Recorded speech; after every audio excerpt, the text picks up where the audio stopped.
السلام علیکم ورحمۃ اللہ وبرکاتہ۔ اعوذ باللہ من الشیطان الرجیم، بسم اللہ الرحمن الرحیم۔ رب اشرح لی صدری ویسر لی امری واحلل عقدۃ من لسانی یفقہوا قولی۔ رب یسر ولا تعسر وتمم بالخیر وبک نستعین یا فتاح۔ رب زدنی علما اللہم فقہنا فی الدین، آمین یا رب العالمین۔ انشاءاللہ آج ہم دیکھیں گے کہ تجوید کی ضرورت کیوں، علم تجوید سیکھنے کی ضرورت کیوں پڑتی ہے، کیوں ہمیں سیکھنا چاہیے، انشاءاللہ دیکھتے ہیں۔ اور اس دن بھی لاسٹ لیکچر میں بھی ہم نے دیکھا کہ صحیح حرف کی ادائیگی نہیں ہوتی ہے تو معنی بدل جاتے ہیں، اس لیے بھی جو ہے وہ تجوید سیکھنا ہے ہمیں۔ تو علم تجوید کی اہمیت کیا ہے، اس کی ضرورت کیا ہے، کیوں ہمیں سیکھنا ہے؟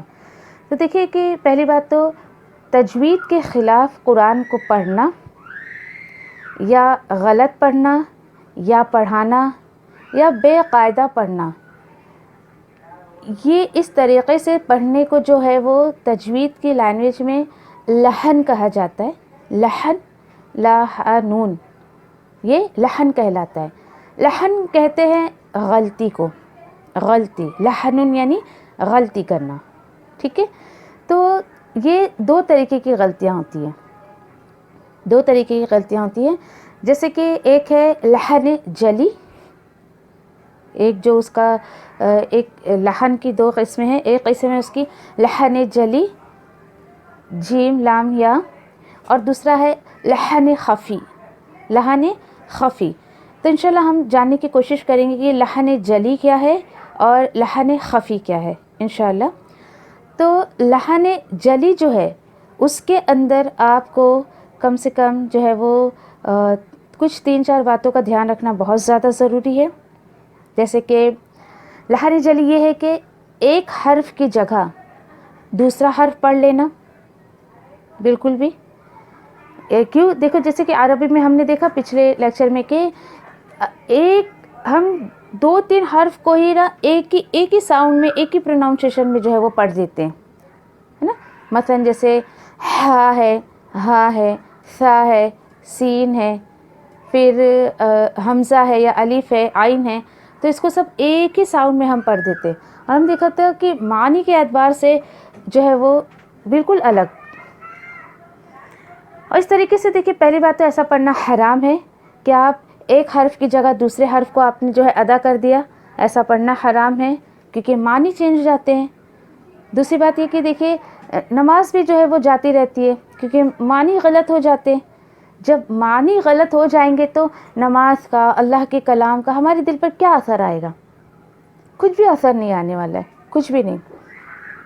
تو اگر ہا ہے تو آپ ہا ہی پڑھیے، سا ہے تو اس کی جگہ پہ آپ سین کی آواز مت نکالیے، الف یا حمزہ ہے تو اس کی جگہ پر جو ہے وہ آپ عین لکھا ہے تو عین کی جگہ پہ الف اور حمزہ کی آواز مت نکالیے۔ پھر دوسری چیز جو اس میں لحن جلی میں آتی ہے وہ ہے حرف کو مزید بڑھا کر پڑھنا، مزید بڑھا دینا، حرف جو ہے وہ ایکسٹرا لگا دینا۔ فار ایگزامپل کہ ورڈ ہے الحمدللہ، الحمدللہ، یہ ورڈ ہے، اور آپ اس کی جگہ پہ آپ پڑھ دیجئے کہ الحمدللہ، آپ اس طریقے سے پڑھ دیں، کتنا ایکسٹرا لیٹر آپ نے اس میں کر دیا۔ ایک تو آپ نے دال کے بعد جو ہے وہ واو مدہ کر دیا، لفظ اللہ کو اس قدر سے کھینچ لیا، اتنا زیادہ آپ نے کھینچ دیا، اللہ اکبر۔ تو اس طریقے سے نہیں کرنا چاہیے۔ پھر دیکھیے کہ اگر جیسے میں نے آپ سے بتایا نمبر 1 میں کہ ایک حرف کی جگہ دوسرا حرف بدل دینا، ایک حرف کی جگہ دوسرا حرف بدل دینا۔ فار ایگزامپل یہ دیکھیے ورڈ ہے الحمدللہ، الحمد، الحمد، اور آپ پڑھیں الحمدللہ، الحمد، نو، اس طریقے سے نہیں پڑھنا ہے، بالکل معنی اس کے غلط ہو جاتے ہیں۔ پھر اسی طریقے سے جیسے کہ ایک ہے قل اعوذ، قل اعوذ، اور آپ پڑھ رہے ہیں اس کے پہ قل اعوذ، قل اعوذ، قل اعوذ، یہ کیا ہے؟ کیا کیا آپ نے؟ ایک تو آپ نے قاف کی جگہ پہ کاف پڑھ دیا، اور حمزہ کو، عین کو آپ نے حمزہ پڑھ دیا، اور ذال کو آپ نے زا پڑھ دیا. تو اس طریقے کی غلطیاں مت کریے انشاءاللہ، اس سے بچنے کی کوشش کریے. پھر اسی طریقے سے کہیں پر حرکت ہے اور حرکت کی بھی آپ نے بدل کر اگر اس کو پڑھے تو بھی یہ لحن جلی میں چلا جاتا ہے. فار ایگزامپل کہ انعمت، انعمت سورۃ الفاتحہ میں ہم پڑھتے ہیں انعمت، آپ نعوذ باللہ وہاں پڑھ دیجئے کہ انعمت. ایک تو آپ نے عین پروناؤنس نہیں کیا، دوسرا انعمت، انعمت، اور تا کے اوپر وہاں پہ حرکت کس کی، زبر کی ہے، اور آپ جو ہے وہ پیش کی حرکت پڑھ رہی ہیں. تو معنی کس طریقے سے بدل جاتے ہیں. اللہ تعالیٰ فرما رہے ہیں کہ بول رہے کہ انعام کیا تو نے، انعمت علیہم، انعام کیا تو نے، اور آپ نے غلطی سے اس کو پڑھ دیا انعمت، میں نے انعام کیا ان پر. میں نے تا پہ پیش جو معنی دیتا ہے میں کا. تو اس طریقے سے جو یہ لحن جلی میں چلا جاتا ہے، ایسا پڑھنا نہیں چاہیے کیونکہ معنی بدل جاتے ہیں.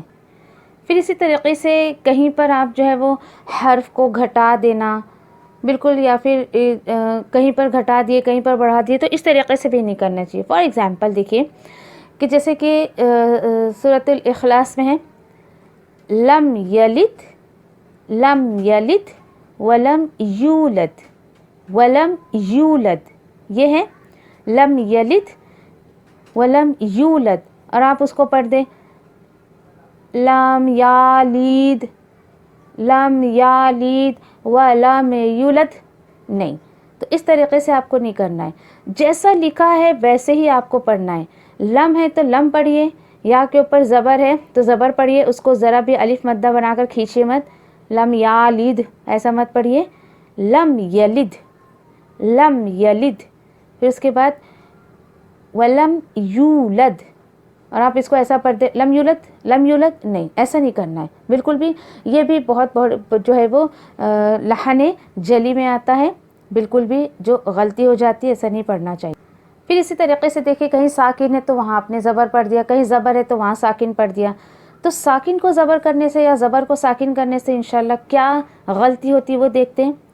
یہاں پر ایگزامپل جیسے میں نے دیا ہے کہ ایک لکھا ہے جعلنا اور جعلنا.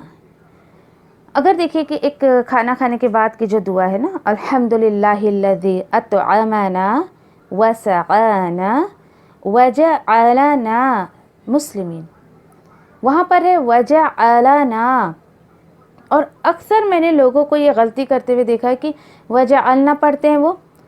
تو کس طریقے سے اللہ کا ہم شکر ادا کر رہے کہ اللہ تیرا شکر ہے کہ تو نے ہمیں کھلایا، ہمیں پلایا، اور وجعلنا، اور تو نے بنایا ہمیں مسلمان.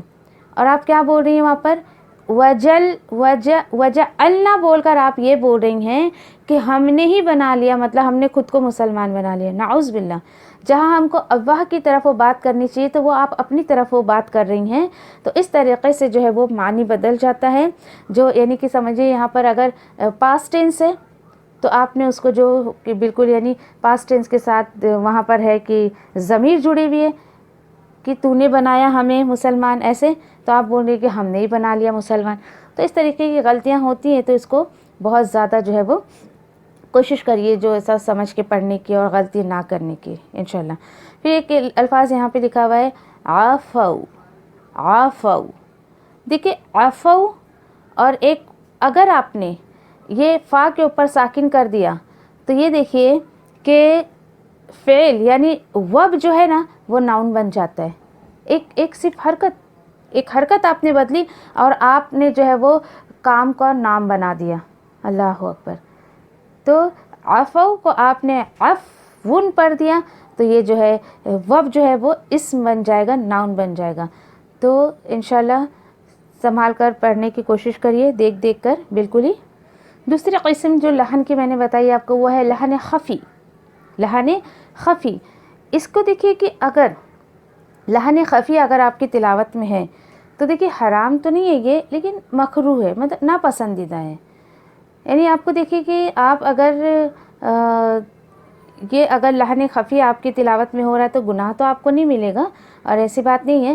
ہاں لیکن یہ ہے کہ یہ جو ہے غلطی تلاوت کی، یہ اگر لحن خفی آپ کی غلطی ہو رہی ہے تو یہ تلاوت کی خوبصورتی کے مطابق نہ پڑھنے سے ہوتی ہے. مطلب تلاوت میں خوبصورتی نہیں رہتی ہے، اور جو ایسے تجوید کے رولز اینڈ ریگولیشن ہوتے ہیں اس کو فالو نہ کرنے سے ہوتی ہے، ٹھیک ہے. اور یہ غلطی جو ہے مطلب ہلکی غلطی ہے بنسبت لحن جلی کی. ہاں لیکن اب چلو گناہ نہیں ملتا ہے تو اس کا مطلب ہم ایسا کریں نہیں، تو اس سے بچنے کی کوشش کرنی چاہیے، ٹھیک ہے. فار ایگزامپل کہ دیکھیے اگر آپ نے سمجھے کہ کسی حرف پر مد آیا ہے اور آپ نے ایک دم مد کو جتنا کھینچنا چاہیے اتنا نہیں کھینچے، تو یہ ہے کہ معنی تو نہیں بدلتے. جیسے مد ہو گیا، گنہ ہو گیا، پھر جیسے را کے اوپر اگر زبر ہے تو اس کو پر پڑھنا چاہیے، صاد کو موٹا پڑھنا چاہیے، ایسے اس طریقے سے. اور پھر اس کے بعد نون پہ اگر شدہ ہے تو گنہ وغیرہ مد وغیرہ. تو تلاوت کی خوبصورتی تو خیر نہیں رہتی ہے، لیکن گناہ نہیں ملتا ہے کہ آپ نے مد نہیں کھینچے تو آپ کو گناہ مل جائے گا. نو. فار ایگزامپل دیکھیے ایک ورڈ ہے الصراط، الصراط، الصراط مستقیم جو ہے وہ، تو اگر آپ نے اس کو را کو ایک دم پر نہیں کیا تو دیکھیے آپ کی تلاوت میں خوبصورت تو نہیں رہے گی، لیکن یہ ہے کہ لحن خفی میں جائے گا. غلطی تو ہے یہ، لیکن ویسی غلطی نہیں کہ آپ کو اس میں جو ہے وہ گناہ ملے گا، ایسی بات نہیں ہے، ٹھیک ہے. لیکن جو بھی ہے خیر، چونکہ آپ صلی اللہ علیہ وسلم نے کہا کہ قرآن کو بہت اچھے ترنم سے پڑھو، اچھی آواز میں پڑھو، تو یہ جو ہے اگر آپ تجوید کے رولز اینڈ ریگولیشن کو فالو کرتی ہیں تو یہ ہوگا کہ خوبصورتی آ جائے گی آپ کی تلاوت میں، اور آپ صلی اللہ علیہ وسلم کی جو ہے وہ ایک سنت پہ بھی عمل ہو جائے گا انشاءاللہ. تو کوشش کریے کسی بھی طریقے سے کہ جو بھی آپ کو پوائنٹس دیے جاتے ہیں اس کو ایمانداری سے جو ہے وہ سمجھنے کے بعد اس پر عمل کرنے کی کوشش کریے، اور اللہ تعالیٰ آسانی کرے آپ کے لیے بھی، میرے لیے سمجھانا، آپ کے لیے سمجھنے میں آسانی کرے انشاءاللہ. اور دعا کریے اللہ تیرے کلام کو میں بالکل اسی طریقے سے پڑھوں جس طریقے سے اس کو پڑھنے کا حق ہے انشاءاللہ. وآخر دعوانا الحمدللہ رب العالمین، والسلام علیکم ورحمۃ اللہ وبرکاتہ. سبحان اللہ وبحمدہ، سبحانک اللہم وبحمدک، نشہد ان لا الہ الا انت، نستغفرک ونتوب الیک. سبحان ربک رب العزۃ عما یصفون، وسلام علی المرسلین، والحمد للہ رب العالمین، برحمتک یا ارحم الراحمین. ربنا تقبل منا انک انت السمیع العلیم. آمین یا رب العالمین.